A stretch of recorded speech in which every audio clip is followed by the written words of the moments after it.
I am not a ghost hunter. I don't believe in spirits, demons, or the lingering souls of the Victorian dead.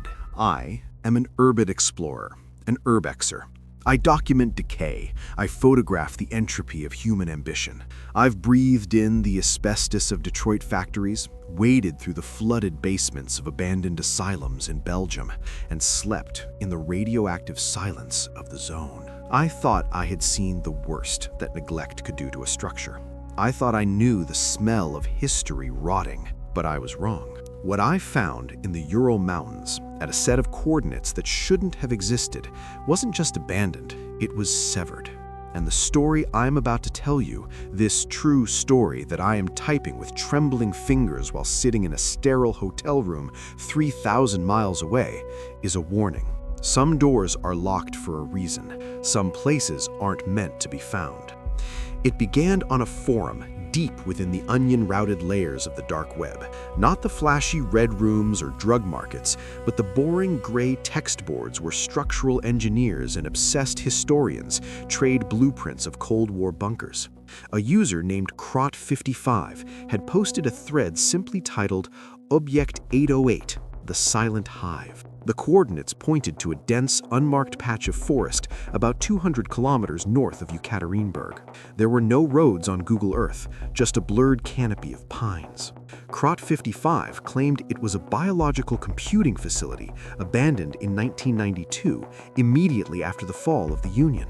But the hook wasn't the history, it was the claim that the facility had been sealed from the outside with concrete reinforced with lead, and that the power grid was still pulling a low-voltage hum from the earth. I spent 3 months planning the expedition. I hired a local guide, a man named Vadim, who smelled of cheap tobacco and diesel, to drive me as far as the logging roads would allow. From there, it was a 2-day hike. The forest in that part of Russia feels ancient. The trees are too tall, the silence too heavy. It presses against your eardrums. As I hiked, carrying 40 pounds of camera gear, a Geiger counter, and survival supplies, I felt a distinct shift in the atmosphere. The birds stopped singing about 5 miles out from the coordinates. It wasn't a gradual fade, it was a sudden cut, as if someone had pulled the plug on the ambient noise of nature. I found the perimeter fence on the afternoon of the second day. It was 12 feet high, topped with rusted razor wire that looked like thorny vines. But the wire faced inward. That was the first red flag. Usually, fences keep people out. This one was designed to keep something in. I found a breach where a fallen pine had crushed a section of the chain link. I slipped through, checking my Geiger counter. Background levels were normal. No radiation, just the silence and the smell of wet iron. The facility itself was a brutalist monolith of gray concrete, half buried in the side of a granite ridge. It looked like a tombstone for a giant. The main entrance was indeed sealed, a massive pour of concrete blocking the blast doors. But urbexers know that no seal is perfect. I found a ventilation shaft on the roof, the grates rusted through. I secured my rope, clicked on my headlamp, and descended into the throat of the beast. The air inside was stale, dry, and surprisingly warm. It smelled of ozone and copper, like a handful of old pennies. I dropped into what looked like a maintenance corridor. My boots crunched on dead insects. Thousands of them. A carpet of desiccated beetles and moths covered the floor, all clustered around the vents as if they had been trying to escape. I began my documentation. I moved from room to room, snapping long exposure shots. The upper levels were standard Soviet administration. Desks with rotary phones, portraits of Lenin rotting in frames, papers scattered everywhere. But the preservation was uncanny. There was no water damage, no mold. The papers weren't yellowed. They were crisp. It was as if time had stopped the moment the airlock was sealed. I found a calendar on the wall of a secretary's office. October 1992. The dates were crossed off with a red marker until the 14th. Then, nothing. I moved deeper. Level 2 was the cafeteria and the dormitories. This is where the dread began to set in. In the cafeteria, trays were still on the tables. Bowls of what used to be borscht had turned into black, hard pucks. But there were no chairs pushed back. No signs of panic. It looked like the people had simply vanished mid-meal. I entered the dormitory block. Rows of metal bunks. In the first room, I saw clothes laid out on the bed. A a uniform, trousers, shirt, socks. I reached out to touch the fabric, and it crumbled to dust under my finger. But it wasn't just clothes. Inside the clothes, where a body should have been, there was a residue, a fine, gray powder. I shone my light on the pillow, a dark stain shaped vaguely like a head, soaked into the fabric. My heart hammered against my ribs. I checked the Geiger counter again. Click, click. Nothing dangerous, but my instincts were screaming at me to leave. The air felt heavy, viscous, like I was walking through invisible gelatin. I should have turned back, but the obsession is a sickness. I wanted to know what Object 808 was. I wanted the money shot. I found the freight elevator shaft. The car was stuck on a lower floor, so I rappelled down the cables. Level 3, laboratories. Level 4, secure archives. Level 5, the hive. The atmosphere changed as I passed level 3. The walls weren't just concrete, they were lined with soundproofing foam that had degraded into a black, sticky tar. The copper smell was overpowering now, mixed with the sweet, cloying scent of formaldehyde. I entered a lab. Glass tanks lined the walls. Most were broken, the fluid evaporated. But inside the tanks were things. Not animals, not humans. They looked like biological hardware, a human nervous system woven into a circuit board, a brain floating in a jar pierced by hundreds of gold filaments. I found a logbook on a desk. It was written in Russian, technical shorthand. I speak enough to get by, and I snapped photos of the pages to translate later. One entry stood out, scribbled in frantic handwriting. The resonance is increasing. The organic processors are not rejecting the signal. They are amplifying it. We hear the voices in the static. They are not coming from the transmitter. They are coming from the flesh. I moved to the stairwell to descend to level 5. The stairs were covered in a thick, carpet-like growth. At first, I thought it was fungus. I knelt to inspect it. It wasn't mold. It was hair. Human hair. Black, brown, blonde, gray. It grew out of the concrete like grass, weaving together into a mat. I recoiled, gagging. The copper smell was so strong I could taste blood in my mouth. I reached level 5. The sign on the heavy blast door read, "Central Processing, Restricted." The door was slightly ajar. A pale blue light pulsed from within. Not electric light. It was bioluminescence. I squeezed through the gap. The room was a cavern, a massive circular control center. Banks of computers lined the walls, huge reel-to-reel tape machines and oscilloscopes. But the machines were wrong. The cables didn't just run along the floor. They pulsed. Thick, fleshy veins wrapped around the metal consoles. The monitors were embedded in tissue that looked like raw steak. And in the center of the room, hanging from the ceiling by a web of cables and viscera, was the master node. It was a mass of fused bodies. I don't know how else to describe it. Dozens of torso-like shapes melted together. Their skins stretched translucent over machinery. Their spines were connected to thick data cables that ran up into the darkness of the ceiling. And they were breathing, a slow, collective heave. The blue light came from the monitors embedded in their chests. Screens flashing streams of Cyrillic code that moved too fast to read. I was paralyzed. I couldn't lift my camera. I couldn't breathe. The sound of the room was a wet, rhythmic thumping, like a giant heart. Then, one of the heads in the mass moved. It was a woman's face, distorted, stretched wide, her eyes replaced by camera lenses. She, or it, swiveled on a neck of twisted cabling to look directly at me. A speaker somewhere in the room crackled to life. It wasn't a voice. It was a chorus of voices, layered over one another, speaking in perfect unison. Observer found. Integration required. The hair on the floor began to move. It wasn't just growing, it was writing. The strands lashed out, wrapping around my boots. I screamed. I turned and ran. I didn't care about the gear. I didn't care about the photos. I scrambled up the hair-choked stairs, slipping on the slick organic residue. Behind me, the facility woke up. The low-voltage hum turned into a shriek. The air pressure dropped, popping my ears. I could hear the wet slapping sound of things detaching themselves from the walls of the hive.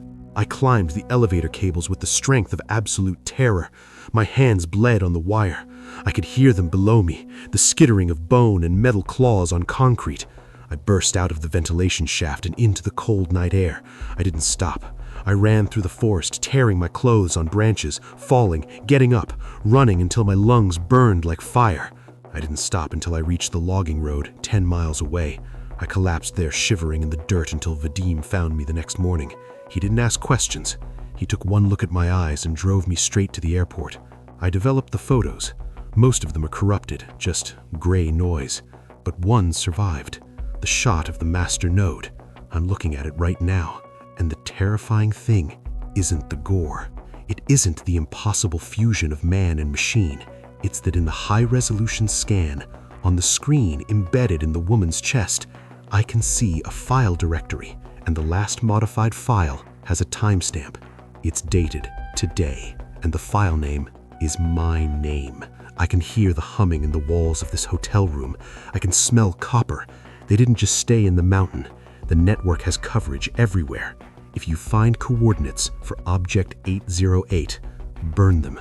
Don't go looking for the truth. Some things in abandoned places aren't waiting to be found. They are waiting to be fed.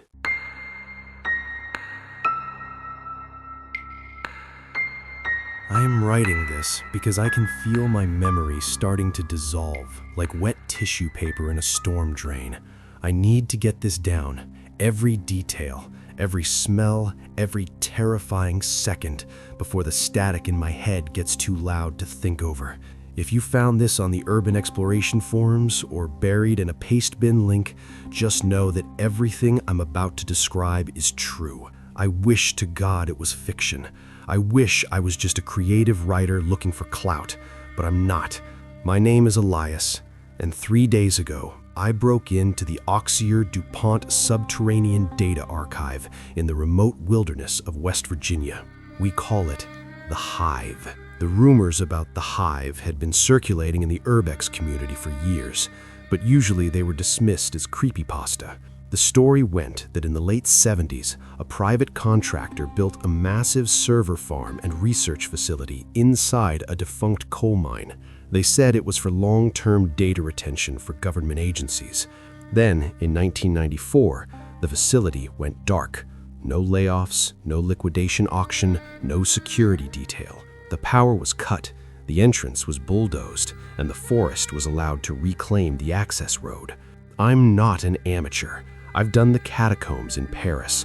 I've slept in the radioactive ruins of Pripyat. I know the risks: structural instability, black mold, squatters, asbestos. I packed for a 3-day excursion. I had my respirators, my climbing gear, high-lumen tactical lights, and enough SD cards to document a war. I parked my Jeep 5 miles out, hiking through dense rhododendron thickets that tore at my clothes like desperate fingers. Finding the entrance took 6 hours. It wasn't a gate or a door, it was a sinkhole. The heavy rains earlier in the week had washed away a section of the hillside, revealing a fractured slab of reinforced concrete and a twisted metal staircase spiraling into an abyss that smelled of wet iron and ozone. I rappelled down. The transition was instant. One moment, the humid warmth of a chaotic forest, the next, the sterile, frigid silence of dead industry. My boots hit the metal grating of a catwalk about 50 feet down. I clicked on my main torch, a 2,000-lumen tactical beast that could blind a bear. The beam cut through the dust motes, revealing a cavernous atrium. It looked like the inside of a rib cage. Massive steel arches supported the rock ceiling, and below me, the facility stretched down into the darkness. It was brutalist architecture met with subterranean madness. "Hello?" I called out. The echo didn't return immediately. It took a second, bouncing off the damp concrete walls, distorting my voice into a low, guttural moan. I began my descent. The upper levels, levels 1 and 2, were standard administrative offices. It was the usual time capsule creepiness. Calendars stuck on October 1994, coffee mugs with mold cultures that had calcified into stone. But something was off. Usually in these places, you see signs of panic or a rushed exit. papers on the floor, chairs overturned. Here, everything was pristine. Chairs were tucked in, files were neatly stacked, as if the rapture had happened during a lunch break. The silence was heavy. It wasn't just the absence of noise. It was a physical pressure pressing against my eardrums. The only sound was the crunch of my boots on the linoleum and the rhythmic wheeze of my own breathing. I reached the security checkpoint for Level 3, Server Farm Alpha. The blast doors were open, jammed halfway by a thick black substance that looked like hardened tar. I assumed it was some kind of industrial sealant that had leaked over the decades. I squeezed through the gap, my jacket scraping against the black goo. It felt slick, oily. When I pulled away, a string of it clung to my sleeve. I wiped it off, noting a faint sweet smell, like rotting jasmine. Level 3 was where the architecture changed. The drywall offices were gone, replaced by endless corridors of server racks, tower after tower of beige computer monoliths, silent and dark. The floor here was graded, and beneath the mesh, I could see cables, thousands of them, snaking through the gloom like the intestines of a giant machine. I was photographing a row of magnetic tape reels. When I heard it, click, I froze. It was the sound of a relay switch, a mechanical, deliberate sound. I spun around, aiming my light down the corridor. Nothing but dust and shadows. "Is anyone there?" I shouted. Click. Whirr. Somewhere deep in the dark, a fan spun to life. It was impossible. The grid had been dead for 30 years. I checked my EMF meter. It was spiking like crazy. The air suddenly felt charged, the hair on my arms standing up. I should have turned back then. That is the moment I replay in my nightmares. The moment where logic told me to run, but curiosity, that fatal human flaw, pushed me forward. I wanted to see what was powering up. I followed the sound. It led me to a central hub, a circular room with a glass observation deck overlooking a massive pit. In the center of the pit, suspended by heavy chains, was a sphere of black metal, about 20 feet in diameter. The cables from the floor all fed into it. The sphere was vibrating, a low frequency, barely audible but rattling my teeth. I entered the observation deck. There were terminals here, glowing with amber phosphorochromatin CRT light. They had turned themselves on. I approached the nearest console. The text scrolling across the screen was nonsensical, strings of binary, fragmented sentences. And biological data? Heart rate, 0, detected. Respiration, not applicable. Neural density, critical. I pulled out my camera, recording the screen. As I panned across the desk, I saw the logbook, bound in leather, stamped with the logo, Project Acheron. I opened it to the last entry. The handwriting was jagged, frantic, the pen tearing through the paper. October 14, 1944. It isn't a storage device. We didn't build a hard drive. We built a lure. The frequencies aren't storing data. They're calling something. Vane was right. The strata is permeable here. We opened the door, and the noise. Oh God, the noise. It's rewriting the calcium in our bones. I dropped the book. The vibration from the sphere was getting louder. It wasn't a mechanical hum anymore. It sounded like a choir, a million voices screaming in a whisper. I turned to leave, and that's when I saw the reflection in the observation glass. I wasn't alone. Standing in the doorway I'd just come through was a figure. It was humanoid, wearing the tattered remains of a lab coat, but the proportions were wrong. The arms were too long, hanging down past the knees. The head was a blooming nightmare.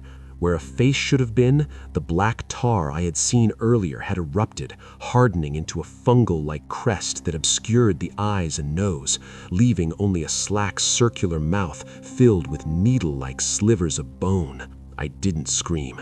I couldn't. My vocal cords were paralyzed by a primal reptilian terror. The thing twitched. It moved with a jerky, stop-motion quality, joints popping audibly. It raised one of those elongated arms and pointed at the sphere in the pit. Listen. The voice didn't come from its mouth. It came from the speakers on the console next to me, a distorted digital synthesis of a human voice. I bolted. I threw my heavy flashlight at it. It struck the creature in the chest with a wet thud, but the thing didn't even flinch, and I sprinted for the secondary maintenance access door to my left. I scrambled into the stairwell, slamming the heavy steel door behind me and spinning the locking wheel. I heard the creature impact the door on the other side. Thud, thud. It wasn't trying to break it down. It was rhythmically banging, matching the frequency of the sphere. I ran up the stairs. I needed to get back to level 1. I needed the sky. But the stairs didn't go up. I ran for what felt like 10 minutes, my lungs burning, my legs pumping. I counted the landings. Level 4, level 5, level 6. I was going down. I stopped, hyperventilating, gripping the railing. The signs painted on the concrete walls were clear. I had started at level 3. I had climbed at least 20 flights of stairs. I should be on the roof, but the signs read level 9. The geometry of the place was shifting, the permeable strata the journal mentioned. The facility wasn't just a building, it was a digestive system, and I was being swallowed. The door to level 9 opened itself, slowly, the hinges screaming. I had no choice. The stairs below me had collapsed into a sheer drop, and the stairs above me were now blocked by a massive growth of that black organic coral. I stepped on to level 9. This wasn't a server farm. This was a nursery. The hallway was lined with glass tanks, floor to ceiling. Inside them were people, or things that used to be people. They were suspended in a translucent orange fluid. Cables were jacked directly into their skulls, their spines. But the cables weren't plastic and copper anymore. They were veins, pulsing, fleshy umbilicals that connected the floating bodies to the rusted metal of the facility. I walked down the aisle, my backup flashlight trembling in my hand. The subjects in the tanks were conscious. I could see their eyes darting rapidly, tracking me. Their mouths were covered by rebreathers, but I could hear them mumbling through the glass. Data, packet, received, upload, complete. The song is beautiful. They were part of the computer. The hive wasn't storing digital files. It was using human brains as processors to decode whatever signal that sphere was catching from the deep earth. At the end of the hall was a massive set of double doors labeled a mainframe interface. The doors were warped, bent outward as if something immense was pushing from the inside. I heard the sound again, the click, whir of the fan. It was coming from inside the mainframe room. And then, a voice. My voice. Hello? Is anyone there? It was a perfect recording of me entering the atrium an hour ago. I'm not an amateur, the voice mimicked, distorted and looped. I'm not. The doors groaned. The metal began to tear. I saw fingers, pale, giant fingers, grip the edges of the breach. I turned and ran back the way I came, but the hallway had changed. The glass tanks were gone. The walls were now made of that black, calcified fungus. It was breathing. The floor was soft, spongy, like stepping on rotting meat. I pulled out my climbing axe. I didn't care about structure or logic anymore. I attacked the wall to my right, where a ventilation grate was barely visible under the growth. I hacked at the mesh, tearing it open. I squeezed into the ductwork. It was tight, claustrophobic hell. I crawled on my belly, the dust and mold choking me. Below me, through the thin metal of the duct, I could hear footsteps, heavy, wet footsteps, and the sound of that digital voice reciting my own thoughts back to me before I even thought them. He is going to the vents. Subject Elias is attempting egress via ventilation shaft 4B. Intercept. I crawled faster, scraping my elbows raw. I saw light ahead. Daylight? No, it was too cold, too blue. I kicked the grate out and fell. I landed on a pile of dirt. I rolled, coughing, bringing my axe up in a defensive posture. I was outside, but I wasn't at the entrance. I was at the bottom of the sinkhole, looking up at the twisted staircase. The sky above was dark. Night had fallen. I had been inside for maybe 2 hours, but the stars said otherwise. The constellations were slightly shifted. I didn't question it. I attached my ascender to the rope I had left. I climbed. I climbed with the strength of a man who knows that death is nipping at his heels. As I neared the top, I looked down one last time. Standing on the catwalk, bathed in the blue light of the moon, was the figure in the lab coat. It was looking up at me. It raised a hand in a wave. And then, my phone, which had been dead in my pocket since I entered, rang. I froze, dangling 50 feet in the air. The ringtone echoed in the silence. It was the default ringtone, but it sounded slowed down, deep and demonic. I didn't answer it. I scrambled over the lip of the sinkhole, unclipped and ran. I ran through the rhododendrons, tearing my skin, losing my gear. I didn't stop until I reached my Jeep. I tore out of that forest, driving at dangerous speeds until I hit the paved highway. I've been driving for 3 days. I can't go home because when I look in the mirror, I see it. Just for a split second, a flash of black tar in the whites of my eyes, and I can hear it, the hum. It's not in the facility anymore. It's in me. I am a node now. I am a processor. And the worst part? As I type this on my laptop in a motel room in Ohio, the text prediction is finishing my sentences for me, but it's predicting things I haven't thought of yet. It knows what I'm going to do. It just typed, I am going to the bathroom to open my veins to let the signal out. I don't want to do that. I don't. But my hand is reaching for the razor on the sink. It feels like a magnet. The signal must be broadcast. The hive must grow. If you find an abandoned place and it feels like the silence is watching you, run. Don't take pictures. Don't explore. Just run. Because some places aren't abandoned. They are just waiting for new hardware.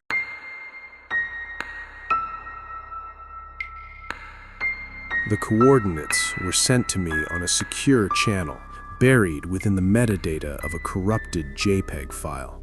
That was the first red flag, of course. Legitimate architectural salvage jobs don't come encrypted. They come with permits, legal waivers, and a fat retainer check. This one came with a promise: the Olenia Guba Acoustic Research Facility, specifically the subterranean sectors, had been left untouched since the Soviet collapse in 1991. For an urban explorer and archivist of the macabre like me, Olenia Guba was the holy grail, a place wiped from maps, a ghost in the brutalist machine of Cold War history. I should have deleted the email. I should have stayed in my warm apartment in Helsinki, drinking coffee and editing photos of abandoned amusement parks. But the greed for the unseen is a sickness, and I was terminal. 3 days later, I was standing at the edge of the Kola Peninsula, staring at a concrete monolith half buried in the permafrost, the wind howling like a dying animal across the tundra. The structure wasn't just a building, it was a scar on the landscape, a massive, brutalist wedge of gray concrete jutting out of the snow, devoid of windows. The locals in the nearest village, 20 miles back, had refused to drive me closer. They called it the throat. They said the wind didn't blow past the facility, it was sucked into it. Standing there, adjusting the straps of my rucksack, I realized they were right. The silence here wasn't an absence of sound, it was a heavy, suffocating pressure, as if the air itself was holding its breath. I breached the perimeter fence easily. Rust had done the work of wire cutters years ago. The main blast doors were welded shut, a crude, hurried job that suggested they were trying to keep something in rather than keep people out. But I found a ventilation shaft on the northern face, the grate hanging by a single bolt. I slid into the darkness, the smell hitting me instantly. It didn't smell like rot or mold or stagnant water. It smelled like copper and ozone. It smelled like a thunderstorm trapped in a tomb. My headlamp cut a shivering beam through the gloom as I descended. The facility was structured like an inverted pyramid, digging deep into the granite of the earth. Level 1 was administrative, overturned desks, scattering of propaganda posters, the usual detritus of a panicked evacuation. But as I descended to Level 3, the architecture began to change. The sharp, utilitarian angles of Soviet construction softened. The corridors became circular, the walls lined with a strange porous foam that crumbled at the touch. The floor plan made no sense, hallways that spiraled into dead ends, rooms with no doors, staircases that led to ceilings.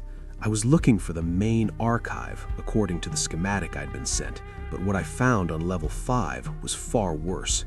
It was a dormitory, rows of metal cots stripped bare, but on the walls, scratched into the concrete with desperate, manic intensity, were musical notations.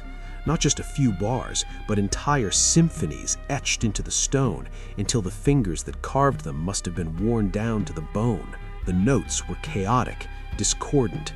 I'm not a musician, but looking at them made my eyes water.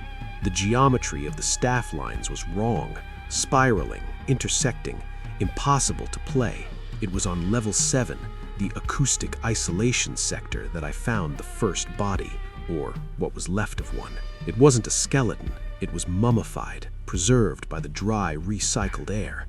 The figure was seated in a heavy steel chair in the center of a soundproof booth, but the disturbing part was the modification. A massive brass headset had been surgically fused to the skull. Drills had gone through the temporal bone. Cables ran from the headset into a console on the desk. The corpse's mouth was open in a silent scream, the jaw dislocated as if from a force of tremendous internal pressure. I checked the console. A reel-to-reel tape player sat there, ancient and dusted with frost. Against my better judgment, driven by that fatal curiosity, I pressed play. Static. Then a voice. A man speaking Russian, calm and clinical. Subject 14. Exposure to frequency Delta 9. Time 0400 hours. Then a sound. It wasn't loud, but it vibrated in my teeth, a low, thrumming resonance that felt like it was coming from inside my own skull. On the tape, the man began to weep. Then the weeping turned to laughter. Then the laughter turned to a wet, tearing sound. I stopped the tape. My hands were shaking. The silence of the facility rushed back in, louder than before. I pushed deeper. Level 9 was the bottom. The air here was thick, heavy, and freezing. My breath hung in clouds that didn't dissipate, but seemed to linger, suspended. This was the heart of the facility, the echo chamber. The doors to the main hall were massive, lined with lead. They stood slightly ajar. I squeezed through, and my light died. Not the battery, the bulb simply shattered. I fumbled for my backup torch, the beam cutting through the pitch black. I was in a cavern, a natural geode inside the earth that had been smoothed and plated with metal panels. In the center of the room sat the machine. It was the size of a cathedral organ, a nightmare of brass pipes, vacuum tubes, and organic matter. This is the part I struggle to write down. This is the part that wakes me up at night, sweating and gasping for air. The strange thing wasn't just a machine. The pipes of the organ weren't pumping air. They were connected to vat-grown biological bellows, huge leathery sacs of lung tissue that expanded and contracted with a wet, rhythmic wheeze. The entire room smelled of formaldehyde and old blood, and wired into this machine, arranged in a semicircle around the central console, were jars, hundreds of them. Inside the jars were not specimens. They were vocal cords, excised larynxes suspended in nutrient gel, stripped from their owners but kept alive by wires and tubes pulsating with fluid. They were twitching. I walked closer, horrified, unable to look away. The console was active. Amber lights blinked in the darkness. A single clipboard lay on the desk, covered in dust. I picked it up. The log was titled Project Orpheus. The entries were insane. Entry 44. The isolation of the soul frequency is successful. We have determined that consciousness is not biological, but acoustic. The body is merely an amplifier. When the body dies, the sound remains, but it has no medium to travel through. We have built the medium. Entry 89. We have tuned the choir. They're singing the song of the void. We can hear them, the dead. They are not at peace. They are screaming. As I read the words, a low hum began to emanate from the machine. The lung bellows heaved. The fluid in the jars began to bubble. The vocal cords, hundreds of them, tightened. I tried to run. I turned toward the heavy lead doors, but the sound hit me before I could take a step. It wasn't a noise. It was a physical blow, a wall of resonance that knocked me to the floor. My vision blurred. I tasted copper. The machine began to speak, not in words, but in a chorus of hundreds of stolen voices synthesized into a single, overwhelming tone. It was a chord of pure agony. I felt it in my marrow. The concrete floor beneath me began to crack, vibrating in sympathy with the frequency. The glass of the jars rattled. Then I saw it, the strange thing I had truly found. From the center of the brass organ, a panel slid open. Inside was a single, perfect glass cube. Suspended within it was not a body part, but a swirling black mist. It moved with purpose. It battered against the glass, reacting to the sound of the vocal cords. The mist was forming shapes, faces, hands. It was a receiver. The machine wasn't generating the sound. It was pulling it from somewhere else. It was a radio tuned to the frequency of death, and the black mist was the signal becoming physical. The mist pressed against the glass, and for a second, I saw a face I recognized. It was the man from the booth on level 7. He looked at me, his eyes wide with terror, his mouth opening to scream, but the only sound was the drone of the machine. The glass cube began to fracture. A hairline crack appeared, spiderwebbing outward. The sound grew louder, rising in pitch until it was a shriek that threatened to liquefy my brain. I scrambled backward, clawing at the floor, my fingernails tearing against the cold metal. I didn't stand up. I couldn't. I crawled. I crawled out of the echo chamber, the sound pursuing me like a physical predator. I crawled through the corridor, blood leaking from my nose and ears. I hauled myself up the stairs, flight after flight, the facility shaking around me as the resonance destabilized the very foundations of the earth. I don't remember breaching the surface. I remember the cold wind of the tundra hitting my face, shocking me back to consciousness. I remember stumbling through the snow, falling, getting up and falling again, until the gray monolith of the throat was just a dark smudge against the horizon. I made it back to the village. I left my camera. I left my recorder. I brought nothing back but the ringing in my ears. Doctors tell me I have severe tinnitus. They say I have nerve damage. But they don't understand. It's not tinnitus. When the room is quiet, when the wind dies down, I can hear it, faintly but clearly. I can hear the choir. I can hear the wet slap of the lung bellows. And I know that somewhere, deep under the ice of the Kola Peninsula, the machine is still running. The glass cube has shattered, and whatever was inside is listening.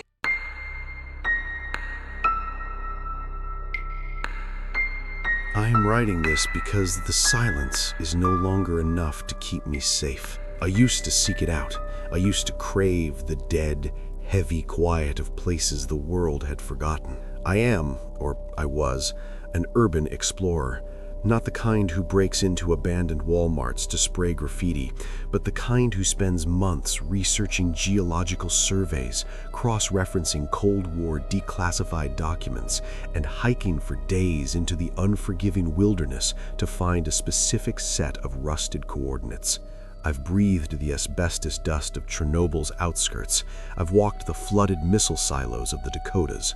But nothing prepared me for the Kafkaesque nightmare of the St. Jude Acoustical Research Station. It began, as these things often do, with a rumor, a thread on a private forum buried deep within the dark web's architecture, spoke of a facility in the remote Canadian Shield, north of Superior, where the granite is old enough to have seen the birth of continents.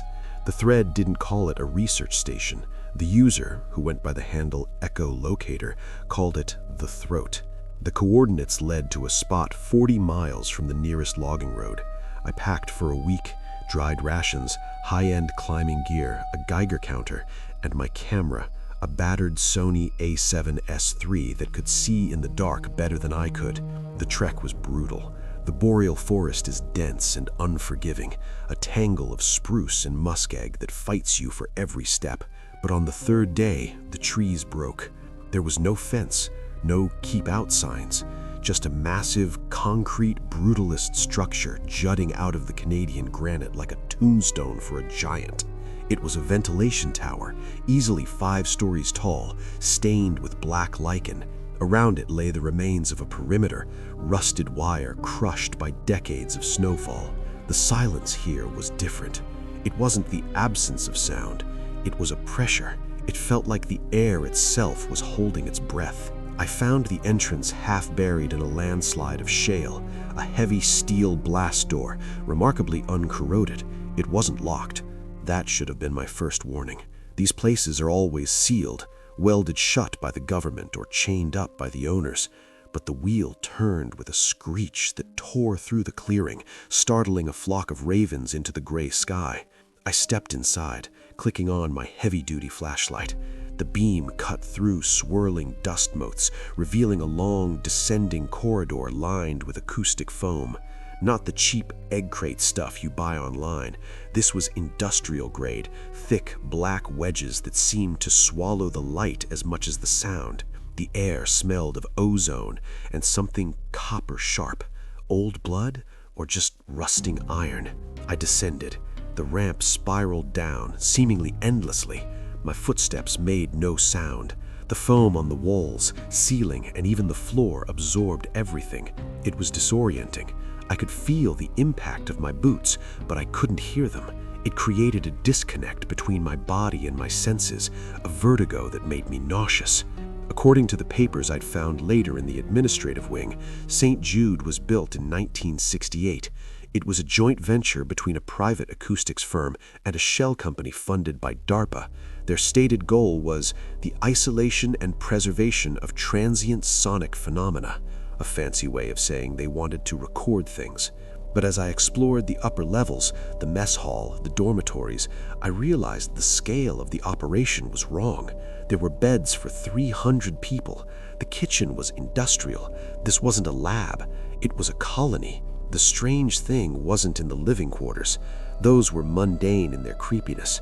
Calendars stopped in November 1974, coffee mugs with mold rings, half-written letters home complaining about the hum in the walls. No, the true horror lay beneath, in Sector 4. To get to Sector 4, I had to rappel down a maintenance shaft because the elevators were fused to the walls by some kind of hardened, resinous substance. As I descended into the dark, the temperature dropped. The smell changed. The metallic tang was replaced by the scent of formaldehyde and vinegar. I touched down on a metal grating. The flashlight beam revealed a cavernous space, a natural cavern system that had been reinforced with steel and glass. But it was the walls that made me freeze. They weren't concrete. They were lined with shelves, thousands of them, floor to ceiling, stretching into the gloom. I walked closer, my heart hammering against my ribs. A sound that, down here, seemed deafeningly loud inside my own skull. The shelves were filled with glass jars, specimen jars. I wiped the dust from one. Inside, floating in a yellowed viscous fluid, was a human ear. I recoiled, nearly dropping my camera. I shone the light down the row. Ears, thousands of them. Left ears, right ears, large, small. Some were ragged, torn from the skull. Others were surgically precise removals. Each jar had a label with a date, a frequency code, and a name. Subject 1045. Date December 4th, 1971. Frequency 45 Hertz. I moved deeper into the archive. The ears gave way to other things. Larynxes, vocal cords suspended like jellyfish, tongues pinned to corkboards inside dry sealed boxes. It was a museum of speech and hearing, harvested from whom? I found the answer in the control room, a glass-walled observation deck overlooking the main cavern. The equipment here was archaic but sophisticated. Massive reel-to-reel tape decks, oscilloscopes, and a mixing board the size of a church organ. On the desk sat a logbook. The leather cover was brittle. I opened it. Dr. Eris Thorne, Chief Acoustician, entry 450. The organic medium is superior to magnetic tape. We have proven it. Flesh remembers. The trauma of the excision locks the sound into the cellular structure. We can play them back. We can hear the truth of the final moment. I felt sick. They weren't just studying sound. They were using human tissue as a recording medium. They believed that the biological mechanism of hearing and speaking could store data better than technology. But the most disturbing find was yet to come. Beyond the control room, a thick bundle of cables ran along the floor, thick as a python, pulsing slightly. I followed them. They led to a massive circular blast door labeled the resonance chamber. The door was slightly ajar. I squeezed through. The room was a sphere, perhaps 50 feet across. The walls were lined not with foam, but with a wet, pulsing material. I shone my light on it. It was skin. Patches of human skin stretched tight over the metal frame of the room. It was warm. In the center of the room stood a device. It looked like a phonograph, but the horn was made of bone. Ribs and femurs fused together, and on the spindle, where a record should be, was a gray, squishy mass. A brain, a human brain, flattened into a disc. A needle, sharp and silver, hovered over it. I should have run. Every instinct in my primate brain screamed at me to leave, to climb back up the shaft and never look back. But the explorer in me, the part that needs to know, pushed me forward. I saw a switch on the console next to the device. It was labeled Playback, Composite Scream. My hand trembled as I reached out. Why? Why did I do it? Maybe I didn't believe it would work. Maybe I thought the power was dead. I flipped the switch. The hum was immediate, a low, thrumming vibration that I felt in my teeth. The skin on the walls rippled. The bone horn quivered. The needle dropped onto the gray matter. It wasn't a sound. It was an invasion. The scream didn't come from the horn. It appeared inside my head. It was the sound of 1,000 people dying at once. It was a choir of agony, a dissonant chord of pure terror that bypassed my ears and struck my auditory cortex directly. I fell to my knees, clutching my head, screaming to match the sound, but I couldn't hear my own voice. And then, the skin on the walls began to sweat. The patches of flesh flushed red. Veins bulged beneath the surface. The room was reacting to the memory of the pain. And then I saw it. In the corner of the room, where the shadows were deepest, the skin wall tore open. Not a rip, but an opening, a sphincter, and something pulled itself out. It was a man, or it had been. He was skinless, raw muscle and weeping fascia. He had no eyes, no nose, just a massive, gaping mouth that took up half his face. His fingers were long, spindly, ending in bone probes. He didn't walk. He slid across the floor, leaving a trail of wet slime. He was the curator, the one who changed the records. I scrambled back, kicking at the floor, my flashlight spinning wildly. The beam caught it as it reached the console. It didn't attack me. It ignored me completely. It reached out with those bone fingers and gently, lovingly lifted the needle from the brain. The screaming stopped instantly. The silence returned, heavier than before. The curator turned its head toward me. It had no eyes, but I felt its gaze. The mouth opened, widening impossibly, and a sound came out. It wasn't a roar. It was a recording. It was my own voice. "Hello? Is anyone down here?" It was the words I had spoken when I first entered the facility 3 hours ago. Then it spoke again in my own voice. Oh God, please no." Those were words I hadn't said yet. The realization hit me like a physical blow. It wasn't just playing back the past. It was recording the future. It knew what I was going to say because in this room, time was just another frequency to be manipulated. I ran.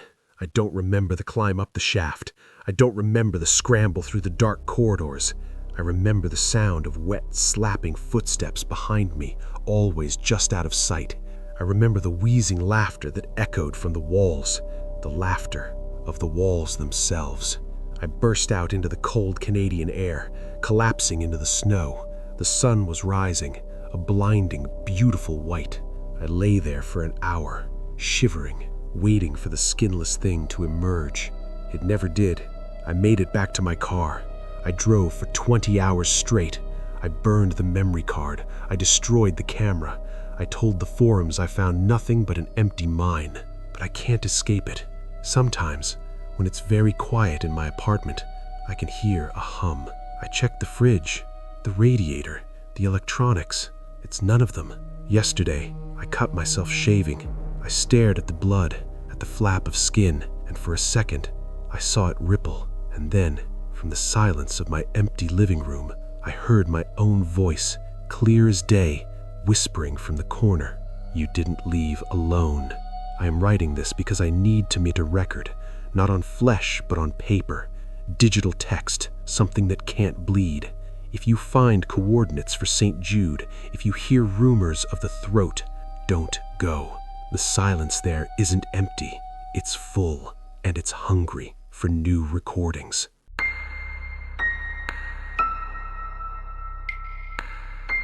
I used to tell people that I explored abandoned buildings for the history. I'd talk about the thrill of preservation, the archaeological significance of rust and rot, the way a crumbling asylum tells a story that a textbook never could. That was a lie. The truth is, I did it for the silence. In a world that never shuts up, there is a specific, heavy frequency of quiet that only exists in places where people have died and the living have forgotten to return. It is a narcotic, that silence. But like any drug, the dosage eventually stops working, and you have to go deeper, darker, and further to get the same high. That addiction is what led me to the Kalima Institute. You won't find it on Google Maps. You won't find it on the curated Urbex forums where teenagers trade coordinates for likes. I found the reference in a box of water-damaged estate documents I bought at an auction in rural Idaho, a set of blueprints, and a series of letters from a frantic architect to a private holding company, dated 1974. The location was deep in the Bitterroot Mountains, miles from the nearest logging road, buried in a valley that the locals superstitiously avoided. The letters described a facility designed for extreme behavioral modification and biological theological research. The last letter simply read, "The geometry is wrong. It breathes." It took me 3 days to hike in. The forest grew denser the closer I got, the pine needles creating a carpet so thick it swallowed the sound of my footsteps. By the time the trees broke, giving way to the massive concrete scar of the Institute, the sun was already dipping below the peaks, casting long, bruised shadows across the valley. The building was brutalist architecture at its most hostile, a jagged concrete fortress emerging from the mountainside like a gray tumor. There were no windows on the ground floor, only narrow slits on the upper levels that looked like squinting eyes. The front gates were welded shut, fused by time and rust, but I found a drainage pipe on the southern perimeter that had collapsed, leaving a muddy, gaping maw leading into the sub-basement. I slid inside. The air temperature dropped 20 degrees instantly. The smell hit me first. Usually, these places smell of wet rot, mildew, and rat droppings. Kalima smelled of copper and ozone. It smelled like a thunderstorm trapped in a slaughterhouse. I clicked on my heavy-duty flashlight, the beam cutting through dust motes that hung suspended in the air, motionless, as if time itself had stopped circulation. I was in a maintenance tunnel. Pipes ran along the ceiling, wrapped in decaying asbestos insulation that looked like shedding snakeskin. I made my way up a service stairwell, my boots crunching on broken glass and dead insects. I emerged into what must have been the reception area. The silence here was aggressive. It pressed against my eardrums. The front desk was overturned. Papers were scattered everywhere. Not just scattered, but shredded, as if a whirlwind had materialized indoors. I began to document. I snapped photos of the peeling paint, the way the linoleum curled up from the floor like dead leaves.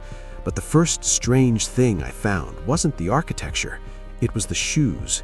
In the main hallway leading to the patient ward A, there was a pile of shoes, hundreds of them, sneakers, loafers, heels, children's boots. They weren't thrown into a heap, they were arranged, perfectly aligned in concentric circles facing inward towards a central point on the floor where the tile had been scorched black. I knelt to photograph them.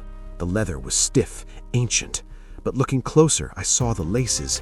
The laces of each shoe were tied to the laces of the next, creating a massive, unbreakable web. Who had done this? Squatters? A cult? Or the patients? In some final collective moment of madness, I touched a small red boot near the center. It was warm, not room temperature warm, body heat warm. I recoiled, sweeping my light around the dark hallway. Nothing, just the dust and the dark mouths of open doorways. I pressed on, moving to the second floor. This was the administrative wing.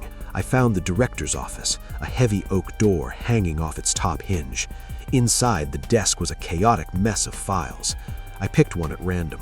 Subject 402, transformation progression 14%. Rejection of the graft is minimal. Subject complains of the singing in the walls. I found a reel-to-reel tape player on the side table, rusted but intact.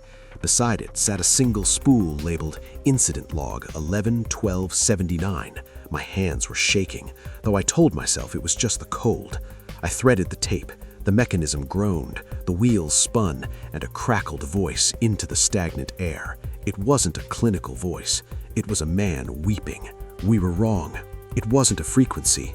It was a spore. We brought it up from the deep shaft. We thought we could use it to rewrite trauma, to eat the bad memories out of the brain tissue.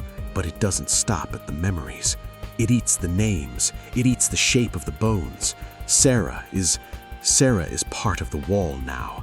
She's spread out across the plaster in room 302. She's still talking to me. Oh God, the whole building is talking. The tape cut to static, then a sound that made my stomach drop, a wet, tearing noise like meat separating from bone, followed by a heavy, wet thud. I stopped the player.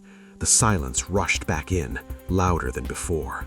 Room 302. I had to know. The third floor was different. The air here was humid, almost tropical. The paint wasn't peeling, it was bubbling. Large, bulbous blisters distorted the walls. I walked down the corridor, my flashlight beam shaking. The floor was slick with a translucent slime. I reached room 302. The number plate was tarnished, barely readable. The door was closed. I gripped the handle. It was wet. I pushed the door open. The room was empty of furniture, but the walls were textured. I stepped inside, raising my light. The plaster had grown outward in complex fungal ridges. It looked like coral, or perhaps brain tissue magnified 1,000 times. I moved closer. The ridges formed patterns, spirals, fractals, and then I saw it. Embedded in the north wall, fused seamlessly with the masonry, was a jawbone, human. It wasn't stuck in the wall had grown through it. Above it, the curvature of a brow ridge. To the left, a hand, the fingers elongated and stretched like taffy, merging into the crown molding. The tape wasn't a metaphor. Sarah was part of the wall. And then the wall moved. A slow, rhythmic expansion. Inhale, exhale. The entire room was a lung. I stumbled back, my boots slipping in the slime. I hit the door frame and scrambled out into the hall, gasping for air that didn't taste like copper and meat. I needed to leave. I needed to get out of this valley and burn these clothes and never look at a dark window again. But the layout had changed. I ran toward the stairwell I had come up, but it was gone. In its place was a smooth, uninterrupted wall of gray concrete, pulsing gently. I spun around. The hallway stretched infinitely in both directions, longer than the building could possibly be. Panic, cold and sharp, pierced my chest. I ran the other way, checking doors. Room 304, room 305, room 306. They were all open, and inside each one, The walls were thick with them. Faces stretched wide in silent screams, torsos twisted into pillars, legs serving as support beams for the ceiling. The institute wasn't abandoned. It was full. I ran until my lungs burned, turning corners that shouldn't exist, descending ramps that spiraled deeper into the earth and the sub-basement. I was in the deep shaft mentioned on the tape. The architecture became less human, more organic. The concrete was soft, yielding to the touch. The lights of my flashlight flickered, the batteries dying faster than they should. I found myself in a massive circular chamber, an amphitheater. In the center, below a gallery of rusted observation windows, was a pit. The smell here was overpowering, a sweetness like rotting orchids and formaldehyde. I walked to the railing of the gallery and looked down. This is the image that will be burned onto the back of my eyelids until the day I die. This is the thing found in the dark that defies sanity. The pit was filled with a single, massive organism, a heart. A colossal beating heart made of thousands of fused human bodies. It was the size of a house. I could see individual limbs, faces, and eyes surfacing and sinking into the wet, red mass as it throbbed.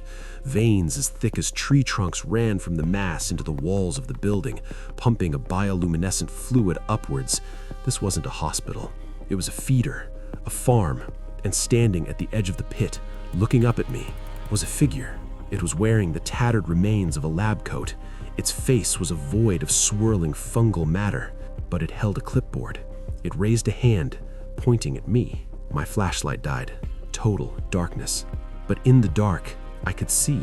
The bioluminescence from the veins on the walls cast a sickly green glow, and I could hear, not silence anymore, 1,000 whispers overlapping, a cacophony of lost souls.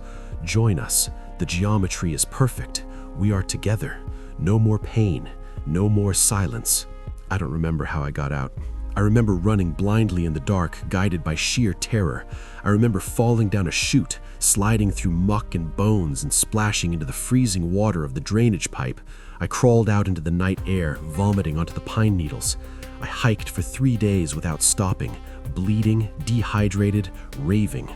I burned the blueprints. I burned the photos. But I couldn't burn the memory, and I can't get rid of the infection. It started on my left hand 3 days ago. A small patch of skin that turned gray and hard, like concrete. It's not a callus. I cut it with a razor, and it didn't bleed. It released a puff of spores. Yesterday, I heard a voice coming from the drywall in my apartment. It sounded like Sarah. I'm writing this as a warning. If you find coordinates for the Kalima Institute, burn them. If you see a building that isn't on the map, turn around.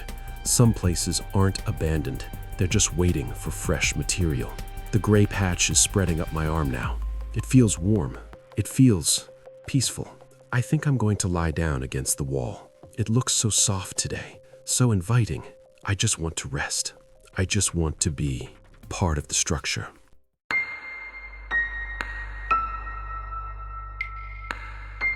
I've been an urban explorer, a ruin hunter for 15 years. I've breathed in the asbestos dust of Detroit's crumbling ballrooms, walked the radiation-silent streets of Pripyat, and slept in the rusted husk of a Soviet submarine beached in Vladivostok. I thought I had calluses on my soul thick enough to withstand anything. I've seen dead bodies, drug dens, and altars to gods that shouldn't exist. But what I found in the Bitterroot Mountains, miles off the grid in a place scrubbed from every map since 1974, wasn't just abandoned, it was waiting. The coordinates came from a dead man. His name was Arthur Vane, a fellow explorer I knew only through encrypted forums on the deep web. Vane was legendary for finding the black spots, places where the geometry of the world felt wrong. He stopped posting 3 months ago. Then a package arrived at my P.O. box. No return address, just a rusted key, a topographical map of Montana with a red circle drawn in a valley that shouldn't exist, and a note written in a shaky, frantic scrawl. It's not empty. It never was. Don't let them hear you breathe. I should have burned the map. Instead, I packed my gear, respirator, Geiger counter, climbing ropes, and 3 backup flashlights, and drove north. The hike-in took 2 days. The forest around the target zone was ancient, a dense tangle of pine and fir that seemed to swallow sound. By the second afternoon, the birds stopped singing. It wasn't a gradual fade. It was a sudden, violent silence, as if nature had been switched off at the mains. That was the first sign. The second was the smell. It didn't smell like rot or decay, which I was used to. It smelled like copper and ozone, the scent of a thunderstorm trapped inside a slaughterhouse. I broke through the tree line and saw it, the facility. It didn't have a name on the map, but the rusted archway over the main road read Ethelgard Institute for Geological and Biological Research. It was a brutalist nightmare of concrete and steel jutting out of the mountainside like a malignant tumor. It was 10 stories high, windowless, with a massive ventilation tower that hummed with a vibration I could feel in my teeth. I checked my Geiger counter. Normal background radiation. I checked the air quality. Clean. I pulled my respirator on anyway. Paranoia keeps you alive in this hobby. The front doors were welded shut. That was unusual. Usually, looters pry them open within a decade. These welds were professional, industrial grade, and done from the outside. Whoever closed this place didn't want anyone getting in. Sure, but the heavy crossbars suggested they were far more concerned with things getting out. I found a service vent on the eastern flank, rusted through just enough to squeeze into. The air inside was stagnant, cold and dry. I dropped into a hallway tiled in checkered linoleum, the classic institutional green and white. My boots crunched on glass, the sound echoing like a gunshot in the oppressive quiet. I clicked on my primary torch, a high-lumen tactical beam that sliced through the dark. This is where the strange things began. In most abandoned places, you find chaos. Graffiti, smashed furniture, beer cans, water damage, entropy. But Ethelgard was pristine. The reception desk had a stack of papers perfectly aligned. A coffee mug sat on a coaster. The liquid inside evaporated to a black ring, but the mug itself was dust-free. The calendar on the wall was turned to November 1974. I moved deeper, sweeping the beam into the offices lining the main corridor. In the director's office, I found the first item that made my stomach turn. It was a collection of shoes. Not in a closet, but arranged in a perfect spiral in the center of the room. Hundreds of them. Men's work boots, children's sneakers, nurses' heels. I knelt to examine them. They were fused together. The rubber soles had melted and merged, creating a single spiraling organism of leather and canvas. But there was no sign of fire. It looked like they had grown into each other. I moved to the stairwell. The elevator doors were pry-barred open, revealing a shaft that went down into an abyss the flashlight couldn't penetrate. I dropped a glow stick. It fell for 12 seconds before hitting bottom. 12 seconds. That meant the basement levels went deeper than the building was tall. I decided to clear the upper floors first. 4th floor, residential. This place wasn't just a lab. People lived here. The doors to the dormitories were open. In room 402, I found a diary on a bedside table. It belonged to a woman named Clara. The entry started normal. Complaints about the food, the isolation, the strict curfews. But around October 1974, the handwriting changed. It became jagged, angular. "The walls are breathing," she wrote on October 12th. "They took Miller to the lower levels. He came back, but his face is wrong. His eyes are upside down. The humming won't stop. It's rewriting my DNA. I can feel my bones itching." The last entry wasn't words. It was a drawing. A hyper-realistic sketch of a human rib cage, but the ribs were opened like a flower, and inside, instead of lungs, there was a complex geometric structure, a dodecahedron of black stone. The paper was stiff, brittle. I touched it and realized it wasn't paper. It was dried skin. I dropped the book, my heart hammering against my ribs. I needed to leave. I turned to the door, but the hallway had changed. I swear to God, it was longer. The perspective was stretched, like looking through a fisheye lens. The doors to the other rooms were further apart. "Just fear," I whispered. "Just panic." I forced myself to continue. I needed to document this. If I came back empty-handed, no one would believe the skin book. I went to the laboratories on the 8th floor. This is where I found the specimen bank. Rows of industrial fridges, the glass fogged with 40 years of grime. I wiped a porthole clean. Inside were jars. Standard medical preservation, but the things inside. One jar contained a human hand, severed at the wrist, but the fingers were too long, possessing too many joints. They were pressed against the glass. As I watched, the index finger twitched. Just a millimeter. I froze. Muscle memory? Galvanic reaction?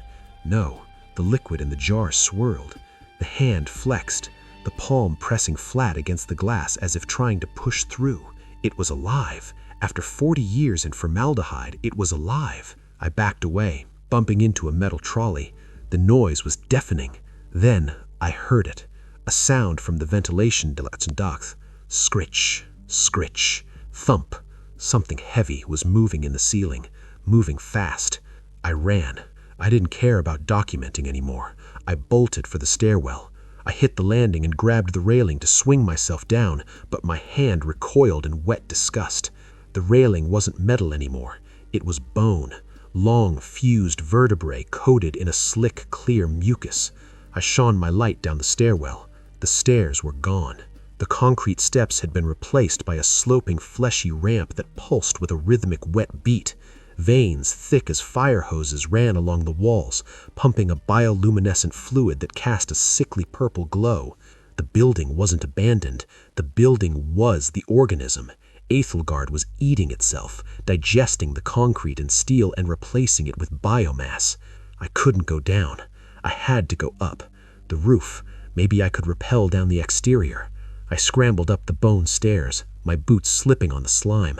The sound in the vents was getting louder, a wet, gurgling vocalization that sounded like a drowning man trying to laugh.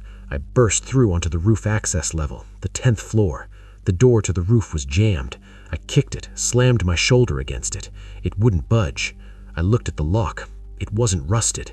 It was fused with calcified growth, like coral made of teeth. I was trapped. The ventilation grate behind me exploded outward. I spun around, beam high.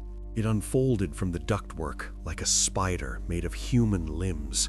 It was a mass of arms and legs, fused at impossible angles, moving with a jerky stop-motion horror. In the center of the mass was a face. It was Arthur Vane, my friend, the one who sent the map. His eyes were gone, replaced by black, weeping hollows.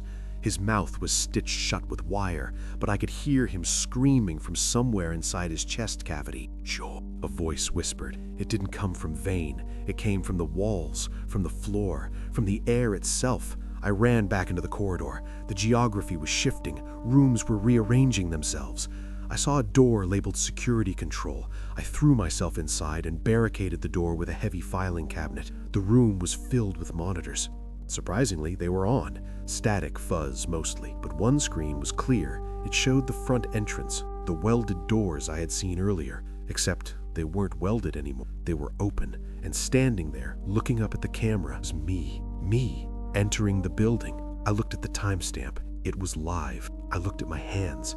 They were trembling. I looked back at the screen. The me on the screen walked into the lobby. He stopped. He looked directly into the security camera and smiled. His teeth were needle sharp. Then the power in the room cut. Absolute darkness. I heard the filing cabinet slide away from the door, not pushed from the outside, pulled. The metal screamed against the floor. I scrambled into the corner, fumbling for my flares. I popped the cap and struck it. The red magnesium light flared to life, sizzling and blinding. The room was empty, but the walls were covered in faces. Hundreds of them, plaster-cast faces emerging from the drywall, mouths open in silent screams. And in the center of the room, standing where the filing cabinet had been, was a pedestal. On it sat a tape recorder. It was playing. "Day 1, my own voice said from the speaker. "I've found the entrance. It's magnificent." "Day 4, my voice continued. "I don't need to eat anymore. The walls provide." Day 12, my voice distorted, deepening. "We are beautiful. We are structural." I smashed the recorder with my flashlight. It shattered, plastic shards skittering across the floor. I needed to get out. The window. I was on the 10th floor, but I had rope. I grabbed a chair and smashed the reinforced glass. It cracked. I hit it again. It shattered outward. The wind hit me. Cold mountain air. Freedom. I tied my line to a heavy radiator pipe. I didn't trust it, but I had no choice. I clipped in and threw the coil out. I climbed onto the sill. I looked down. There was no ground. The mountain was gone. The forest was gone. Below me, stretching out to the horizon, an endless expanse of gray, writhing flesh, a landscape of skin and muscle, hills made of heaving chests, valleys of open wounds. The sky wasn't blue or black. It was the interior of a rib cage, massive curved bones arching overhead, blocking out the stars. Æthelgard wasn't a building on a mountain. Æthelgard was a cancerous growth on a world that had died a long time ago. Or maybe I had climbed inside something the moment I squeezed through that vent. The radiator pipe groaned. It was pulling away from the wall, not breaking, stretching. The metal turned to sinew. The rope turned to a long, fibrous intestine. I tried to climb back in, but the window was shrinking. The glass shards were turning into teeth. The building was healing the wound I had made. I fell. I didn't fall far. Something caught me. A net of sticky, wet webbing. I hung there, suspended in the gray void, swaying. Then the lights came on. Not floodlights. Eyes. Millions of them, opening on the surface of the flesh landscape below. They were all looking at me. They were all Arthur Vane's eyes. And then the landscape spoke. It didn't use sound. It used gravity. It pulled at my blood, my marrow. It demanded integration. I'm typing this on a laptop I found in the webbing. It has battery. It has a connection somehow.